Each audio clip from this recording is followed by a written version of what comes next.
থাকে এবং সেটাকে রোড হিসেবে ব্যবহার করে। এবং আমরা আনোয়ার যে আমাদের যে আনার যে এমপি সাহেবের হত্যাকাণ্ডের ঘটনা, সেখানেও আপনারা লক্ষ্য করেছেন যে বাংলাদেশ থেকে যে মূল যে প্ল্যানার বেনিফিশিয়ারি মদতদাতা আখতারুজ্জামান শাহীনও সে ঢাকা থেকে দিল্লি, দিল্লি থেকে কাঠমান্ডু গিয়ে অবস্থান করেছেন একদিন। আবার আরেকজন যে আখতারুজ্জামান শাহীনের যে মূল যে সহচর সিয়াম, সেও 1-1.5 মাস আগে একবার গেলেন মানে ইন্ডিয়া। সেখানে গিয়ে সেখানে বোম্বে থেকে যে জিহাদ হাওলাদারকে খবর দিয়ে এনে সেখানে হত্যাকাণ্ড সংঘটিত হওয়ার পর পৈশাচিকভাবে লাশটা গুম করার উদ্দেশ্যে জিহাদ এবং সিয়াম বিভিন্ন জায়গাগুলিতে আলামত নষ্ট করা, আলামতকে বিভিন্ন জায়গায় ফেলে দেওয়া, ডিসপোজ করা, এই কাজটা করার সে বিভিন্ন গাড়ি সমগ্র গাড়ি থেকে বিভিন্ন গাড়িতে পরিবর্তন করা, এই সবগুলি কাজ সিয়াম সে কাজটি করেছে। সেও সেখানে মানে বিশেষ করে তদন্তকারী কর্মকর্তাদের দৃষ্টিভঙ্গি চেঞ্জ করার জন্য সে ওই মুজাফফরাবাদ বিহারে গিয়ে সে 4টা সিমে 4টা রিং দিয়ে সে কিন্তু আবার ইলিগেল হয়ে সে আবার কাঠমান্ডু চলে যায়। এরকমভাবে বাংলাদেশের অনেক অপরাধী তারা বাংলাদেশে অপরাধ করে করে কখনো কলকাতা দিয়ে কাঠমান্ডু অথবা বাংলাদেশের সরাসরি কাঠমান্ডু চলে যায়। সেই কারণে ওই দিন আমরা আপনাদেরকে বলেছিলাম যে আমরা সেখানে যাব, সেখানে গিয়ে আমরা তারা এখানে কোথায় থাকে, তারা কী কাজটি করে, এবং আমরা সেখানে কলকাতা মানে কাঠমান্ডুর যে পুলিশ ঊর্ধ্বতন কর্মকর্তাদের সাথে আমরা কথা বলেছি। এবং আপনারা জানেন যে এই আসামি বিশেষ করে সিয়াম যখন কাঠমান্ডুতে অবস্থান করেন, আমরা যখন খবর পেলাম আমাদের যে মূল যে ঘাতক শিমুল ভুইয়া যখন আমাদের কাছে স্বীকার করলেন, তখন আমরা কিন্তু 25 তারিখেই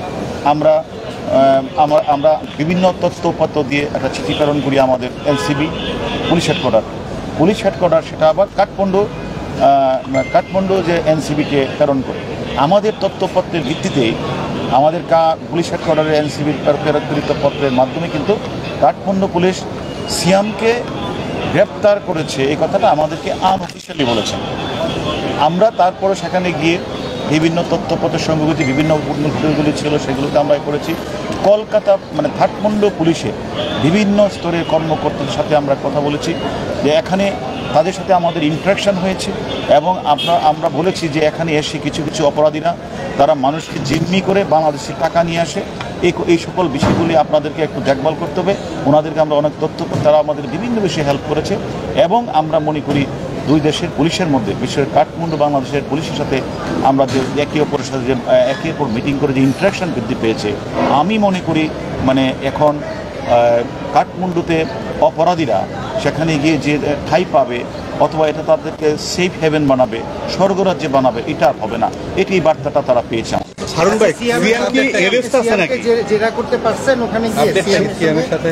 সিয়াম কি অ্যারেস্ট নাকি? সিয়াম আমাদের কাছে আপনারা জানেন যে কাঠমান্ডু পুলিশ সিয়াম সম্পর্কে যে কথাটি বলেছে সে আনঅফিশিয়ালি আমাদেরকে জানিয়েছে সে অ্যারেস্ট, এবং আমরা অনেক তাদের যে গোয়েন্দা তদন্তকারী কর্মকর্তাদের সাথে আমরা কথা বলেছি। আপনি জানেন যে সিয়ামের হয়তো বলবেন আপনারা যে সিয়ামকে আনার ক্ষেত্রে কোনো জটিলতা আছে কিনা সে প্রশ্নটা আপনারা বলছেন অনেকেই। বিষয়টা হচ্ছে যে আমরা তাদের সাথে একাধিকবার কথা বলেছি, এবং আপনারা জানেন বাংলাদেশের সাথে মানে কাঠমান্ডুর এখানে কোনো এক্সট্রাডিশন ট্রেডি নাই।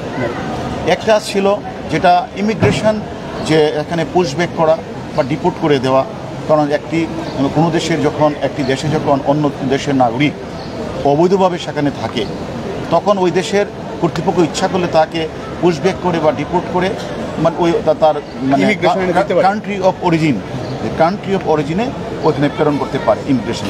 এবং আপনারা দেখেছেন এর আগেও বঙ্গবন্ধু হত্যার মামলায় থাইল্যান্ড থেকে বজলুল হুদা এবং মার্কিন যুক্তরাষ্ট্র থেকে মেজর মহিউদ্দিনকে কিন্তু এভাবে ইমিগ্রেশন ল প্রেরণ করা হয়েছিল।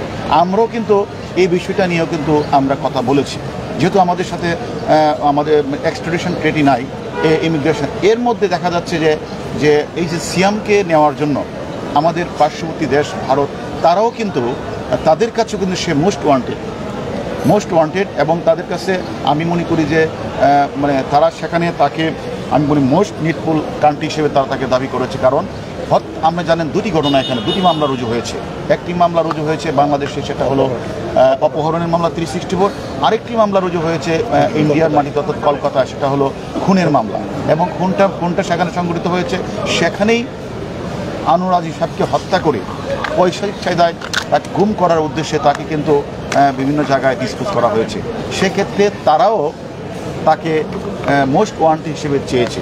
যাওয়ার কারণে এখন মানে নেপাল কাঠমান্ডুতে যে এক্সট্রাডিশন অ্যাক্ট অনুযায়ী তারা আবার তারা হোস্ট কান্ট্রি, তখন তারাও তাদের একটু ক্ষমতা আছে এক্সট্রাডিশন। সেই ক্ষমতাটা হচ্ছে এরকম, যদি একই অপরাধীকে নিয়ে দুটি দেশ যদি ডিমান্ড করে, দাবি করে, তাহলে ওই যে হোস্ট কান্ট্রি হিসাবে নেপাল তারা বিবেচনায় আনবে, সেটা হলো মানে গ্রেভিয়াস, অর্থাৎ অপরাধের গ্রেভিয়াস তারা বিবেচনা করবে, অর্থাৎ যেটা গ্র্যাভিটি, অর্থাৎ মানে ধরনটা কি, অপরাধের ধরনটা কি, এবং সেখানে হত্যা মামলাটা কোথায় সংঘটিত হয়েছে, বিভিন্ন বিষয়গুলো বিবেচনা করে তখন তারা সিদ্ধান্ত নেবে তারা এটা কাকে দিবে। আমি মনে করি আমরা এক্ষেত্রে আমি মনে করি যেহেতু ইন্ডিয়া আমাদের বন্ধুপ্রতিম রাষ্ট্র এবং আমাদের উদ্দেশ্য কিন্তু এক এবং অভিন্ন, কারণ আপনারা জানেন আমরা দুটি দেশেই মানে একটা বিষয় নিয়ে কিন্তু আমরা তদন্ত করছি, আমরা একে অপরের কাছে আমরা কোঅপারেশন করছি, শেয়ার করছি, তথ্য আদান প্রদান করছি, আমরা একসাথে আমরা যে এক এবং অভিন্ন লক্ষ্য নিয়ে আমরা দুই দেশের তদন্তকারী কর্মকর্তারা কাজ করছি। আমাদের কথা হলো যদি এটা যদি মোস্ট ওয়ান্টেড হিসাবে যদি কাঠমান্ডু কর্তৃপক্ষ যদি যেহেতু তাদের সাথে ইন্ডিয়ার সাথে একটা তাদের এক্সট্রাডিশন ট্রিটি রয়েছে, যদি তারা সেই হিসাবে যদি তারা তাদেরকেও দিয়ে দেয় অথবা আমাদেরকেও দিয়ে দেয়, সেক্ষেত্রে বাংলাদেশ এবং ইন্ডিয়ার তদন্ত করার ক্ষেত্রে কোনো সমস্যা হবে না। আপনারা জানেন এর আগেও আমাদের তিনজন যে আসামি আছে তাদেরকে জিজ্ঞাসাবাদ করার জন্য যেমন ইন্ডিয়া থেকে যেমন প্রতিনিধিরা আসছিল, আমরাও কিন্তু সেদের জিয়াদ হাওলাদার গ্রেপ্তার হয়েছে, তাকে জিজ্ঞাসাবাদ করার কিন্তু আমরা সেখানে গিয়েছি। অর্থাৎ আমরা সিয়াম আমাদের এখানে আসলেও সমস্যা নেই, বা ইন্ডিয়াও গেলেও আমাদের তদন্তের কাজে কোনো বাধাগ্রস্ত হবে না। তবে আমরা মনে করি যে ইন্ডিয়া মোস্ট ওয়ান্টেড হিসাবে এবং তাকে যে অত্যন্ত যে আমাদের যে বেনিফিশিয়ারি, আমাদের যে প্ল্যানার, ঘাতক, যে মূল ঘাতক, এই ঘাতকের অত্যন্ত কাছের মানুষ হলো আমাদের সিয়াম। এখন সিয়াম যদি সেখানে যায়, আমি মনে করি ওই যে আলামত উদ্ধারের ক্ষেত্রে সে একটা ভালো ভূমিকা রাখতে পারবে। তাই আমি মনে করি তাকে আমরাও জিজ্ঞাসাবাদ করতে পারবো, ওনারাও জিজ্ঞাসাবাদ করতে পারবে। সেই ক্ষেত্রে আমি মনে করি আমরা মনে করি যে মানে কান্ট্রি অফ অরিজিন হিসাবে যদি আমাদেরকে না দিয়ে যদি ইন্ডিয়াকেও দিয়ে দেয়, সেক্ষেত্রে আমাদের তদন্তের ক্ষেত্রে কোনো বাধাগ্রস্ত হবে না।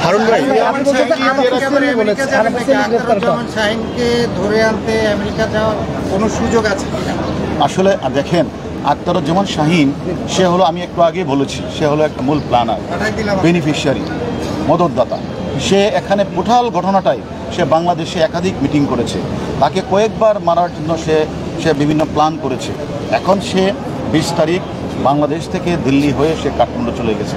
আমরা কিন্তু তাৎক্ষণিকভাবে আমরা আমাদের তথ্যপত্র দিয়ে এনসিবিকে বলেছি ইন্টারপোলকে অবহিত করার জন্য, এবং সে যেহেতু আমেরিকান নাগরিক সে হিসেবে আমরা ইন্টারপোলকে অবহিত করি। দ্বিতীয়ত, আমরা যখন ইন্ডিয়া গিয়েছিলাম, ইন্ডিয়াকে আপনারা জানেন আমরা সেখানে কর্তৃপক্ষের সাথে যেহেতু ইন্ডিয়ার সাথে মার্কিন যুক্তরাষ্ট্রের একটা এক্সট্রাডিশন ট্রিটি আছে, সেই ক্ষেত্রে তারাও উদ্যোগ গ্রহণ করবে। এছাড়া আমিও বাংলাদেশের আমি গতকাল এবং আজকে বাংলাদেশের যে এম্বাসি আছে সেই এম্বাসির কর্তৃপক্ষের কাছে আমি কথা বলেছি। আমরা হয়তো কয়েকদিনের মধ্যে বাংলাদেশে যে আমেরিকান এম্বাসি আছে তাদের সাথে আমিও আমাদের ডিবি টিম নিয়ে আমরা তাদের সাথে আমরা মিটিংয়ে বসবো। সিয়ামের সাথে কি জেরা করেছেন বা জিজ্ঞাসাবাদে তিনি কি জানিয়েছেন? তদন্ত করতে কোনো সমস্যা হবে না, এটা তো তদারকি কর্মকর্তা, এটা তো আমাদের কোনো পার্ট না, এটা হলো পুলিশ হেডকোয়ার্টার, তার রুটিন ওয়ার্ক। ঘটনার সঙ্গে যে অন্যান্য অপরাধীদের নাম এসেছে, ফয়সাল, মোস্তাফিজ সহ যাদের, তাদের অবস্থানটা আপনারা জেনেছেন? আমরা মনে করি আমাদের কাজ চলছে, আমাদের যে তদন্তকারী কর্মকর্তা যারা রয়েছে বাংলাদেশ ইন্ডিয়ার পার্টির সকলেই অত্যন্ত আন্তরিক। বিশেষ করে আমি ধন্যবাদ জানাই যে মানে নেপাল কর্তৃপক্ষকে, যে আমরা তাদেরকে যখন সেখানে তাদেরকে তথ্য পদ্ধতি প্রেরণ করেছি, তারা অতি দ্রুত সময়ের মধ্যে যে যদিও তারা আমাদেরকে আনঅফিশিয়ালি বলেছেন তাদের গ্রেপ্তার ব্যবস্থা করেছেন। পাশাপাশি আমি মনে করি যে কলকাতা পুলিশ তারাও আমাদের ভিকটিমের আলামত উদ্ধারের জন্য তারা বিভিন্ন জায়গাগুলিতে অভিযান পরিচালনা করছে। আমি মনে করি আমাদের দুই দেশের পুলিশ আমরা অত্যন্ত আন্তরিকতার সহিত, আপনি জানেন আমাদের মাননীয় সংসদ সদস্য অত্যন্ত জনপ্রিয় একজন ব্যক্তি, তা আমি মনে করি তাকে যেভাবে পৈশাচিক কায়দায় তার হত্যা করে তার লাশ গুম করার উদ্দেশ্যে যেভাবে ওই বাসাটাতে তারা যেভাবে তারা তাকে এভাবে হত্যা করে গুম করার উদ্দেশ্যে লাখটা বিভিন্ন জায়গায় ফেলানোর কাজ করেছে। আমি মনে করি আমাদের দুদেশের তদন্ত কর্মীরা অত্যন্ত আন্তরিক। আমরা মনে করি এই ঘটনার মধ্য দিয়ে আমরা অবশ্যই যে কথাটা বলছেন আখতারুজ্জামান শাহীনকেও ফিরিয়ে আনার আমরা। হারুন ভাই, একটা বিষয় একটু ক্লিয়ার করবেন, আপনারা তো নেপালে গেলেন হত্যার রহস্য উন্মোচন করার জন্য, জিজ্ঞাসাবাদে সিয়াম কি আপনাদের কাছে কোনো তথ্য দিয়েছে কিনা? আমি তো আপনাকে বলেছি যেটা আনঅফিশিয়ালি তারা আমাদের কিছু বলেছে। আমি আনঅফিশিয়ালি যে বলে তাকে আমি কি তথ্য দিয়েছি কিন্তু আপনার কাছে বলতে পারি না তদন্তের সাথে। ভাই, ওই যে কলকাতায় যে মাংস ব্যাংক উদ্ধার হয়েছিল ওইটার আপডেট কি একটু? এটা আপনারা জানেন যে সেখানে তারা যখন বলবে তখন সেখান থেকে তার আত্মীয় স্বজন, বিশেষ করে তার মেয়ে, তার ভাই, তারা যাবে। ডিএনএ টেস্টের মাধ্যমে সেটা আসলে নির্ণয় করা হবে। হারুন ভাই, আপনাদের আনঅফিসিয়ালি জানানো হয়েছে যে সিয়াম অ্যারেস্ট ওইখানে। একটা বিষয় ক্লিয়ার করবেন, আপনারা যে সন্দেহ নিয়ে যে উদ্দেশ্য নিয়ে ওখানে গেলেন, যে সাসপেক্টেড, আমরা শুধু সিয়াম না, আমরা যখন এয়ারপোর্টে যারা ছিলেন তারা আপনারা জানেন, আমরা বলছি যে প্রায় অনেকাংশে অপরাধীরা তারা নেপালকে তারা রুট হিসেবে ব্যবহার করে সকল কিছু তদন্তের উদ্দেশ্যে আমরা সেখানে। আমার প্রশ্ন হচ্ছে যে আপনারা গেলেন ওইখানে যাওয়ার পর ওদের যে অথরিটি পুলিশের সাথে কথা বলে আপনারা নিশ্চিত হয়েছেন যে আপনারা যা জেনেছেন সেটা সত্য? হ্যাঁ, আমরা শুধু তা না, আমরা সেখানকার অথরিটির সাথে আমরা কয়েক দফা মিটিং করেছি। পাশাপাশি সে যে হোটেলগুলিতে অবস্থান করেছিল সেগুলিতেও আমরা অনেক ভিডিও পেয়েছি, অনেক তথ্যপত্র পেয়েছি, পরবর্তী তদন্তের স্বার্থে আমাদের অনেক কাজে আসবে। এবং আমি মনে করি আমরা এই দুটি দেশের সফরের মধ্য দিয়ে আমরা তদন্তের অনেক অগ্রগতি দিতে হবে। পাশাপাশি আমাদের দুই দেশের তদন্তকারী কর্মকর্তাদের সাথে একে অপরের সাথে আমাদের একে অপরের যে তথ্যগুলো আমরা শেয়ার করে অন্তত দ্রুত গতিতে আমরা এমনি মামলাটা অলরেডি আপনারা জানেন আমরা কনক্লুসিভ পর্যায়ে, আমি আগেও বলেছি, আমরা রয়েছে। পাশাপাশি আমরা মনে করি আর 1-2 আসামি রয়েছে, সবাইকে গ্রেপ্তার করে আইনের আওতায় এনে বিচারের মুখোমুখি আমরা দাঁড় করাবো। আরেকটা বিষয়, আপনারা আখতারুজ্জামান শাহীনকে ফিরিয়ে আনবেন, আপনি একটু বললেন এম্বাসিকে আপনারা চিঠি দিবেন। আমার প্রশ্ন হচ্ছে এম্বাসি ছিড়িবে কথা বলি না আমি তাদের সঙ্গে কথা বলবেন, সেই কথাটা কি পর্যায়ে হবে? আপনারা যাওয়ার জন্য নাকি তাকে ফিরিয়ে দেওয়ার জন্য? না, সেটা হচ্ছে আপনি জানেন যে বিভিন্ন দেশের সাথে একটা একসাথে চুক্তি সেখানে আমাদের বাংলাদেশের সাথে যেহেতু সে ইউএস সিটিজেন, তার সাথে আমাদের কোনো নেই, সেটা ইন্ডিয়ার সাথে আছে। আমরা ইন্ডিয়াকে যখন গিয়েছিলাম তখন আমরা অনুরোধ করেছি এবং আমাদের বাংলাদেশের যে ইন্ডিয়ান কর্তৃপক্ষ আছে তাদের সাথে আমরা একাধিকবার কথা বলেছি। পাশাপাশি যেহেতু আপনি জানেন ইউএসের এম্বাসি এখানে আছে, বাংলাদেশে আছে, সেই কর্তৃপক্ষের সাথেও আমি কয়েকবার কথা বলেছি এবং ওনারা বলেছেন আমাদের টিভি বসে আসবেন, তাদের সাথে আমি বসেও এই বিষয়টা আমরা অনুরোধ করব যেন এই বিষয়ে আমাদের হেল্প করেন। পাশাপাশি ইন্ডিয়া যেহেতু জানেন ইন্ডিয়ার কাছেও কিন্তু আখতারুজ্জামান শাহীন মোস্ট ওয়ান্টেড, তারাও আমি মনে করি যে এত বড় একটা অপরাধ করেছে আমাদের দেশের একজন সম্মানিত পার্লামেন্ট সদস্যকে সে ইন্ডিয়ার মাটিতে হত্যা করেছে, এটা আমি মনে করি। এবং লাশটা গুম করার উদ্দেশ্যে তারা বিভিন্ন থিওরি অবলম্বন করেছে। তদন্তকারী কর্মকর্তাদের তাদের লক্ষ্যকে ভিন্ন খাতে দেওয়ার জন্য তারা বিভিন্ন জায়গাগুলিতে গিয়ে কেউ বেনাপুল, কেউ দিল্লি, কেউ মুজাফফরাবাদ গিয়ে তারা রিং দিয়ে বোঝাতে চেষ্টা করেছে যে অপরাধের যে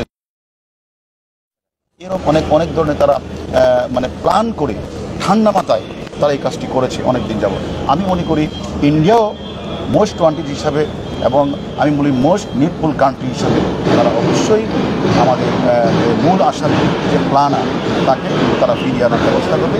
আমরাও ইন্টারভিউর মাধ্যমে আমরা তাদেরকে অবগত করি। ধন্যবাদ।